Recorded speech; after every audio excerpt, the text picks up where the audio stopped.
Medical malpractice clients have been involved in tragedies, and one of the things they struggle with is how to pick the right lawyer. I have people that tell me they've really struggled with how to find us. It's important that you get a truly seasoned and experienced medical malpractice lawyer.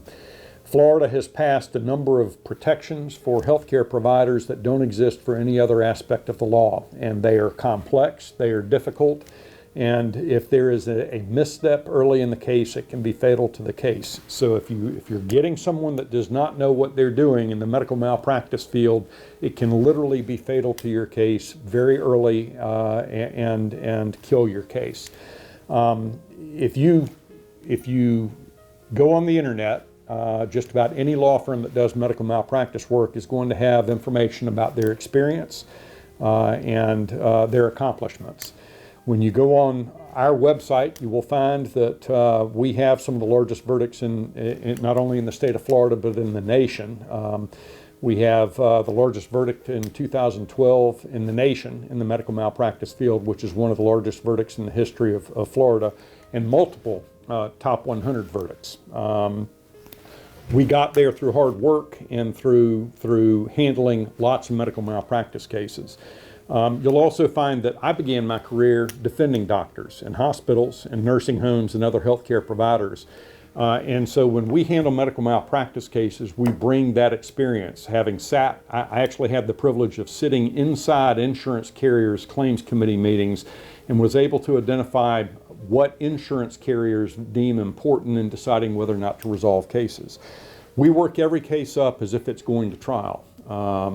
If you don't do that, they're not going to treat you seriously, and they're not going to pay your client reasonable full value of their case.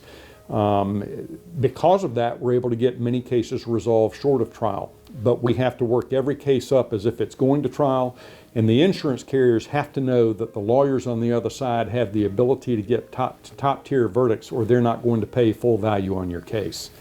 There are a number of other things you can look to, including board certification, which is a state and national standard where the lawyer has to have tried a certain number of cases. In this field, for medical malpractice, it's called civil trial certification, and you have to have proven that you've tried a number of cases. Judges and opposing lawyers are interviewed. You have to then pass a written test. There are also national recognitions, such as Best Lawyers in America. Our firm has Tier 1 rating in the field of medical malpractice, which means we're considered one of the top firms in the state. We have lawyers at our firm, including me, who have been ranked by Best Lawyers in America as the top lawyer in the region multiple years in the last decade. Other recognitions you can look for include things like International Academy of Trial Lawyers, ABOTA, the American College of Trial Lawyers, and International Society of Barristers. And there are only a handful of lawyers in each state that are picked for those organizations, and it's based upon their accomplishments as trial lawyers, and it's based upon being deemed the cream of the crop.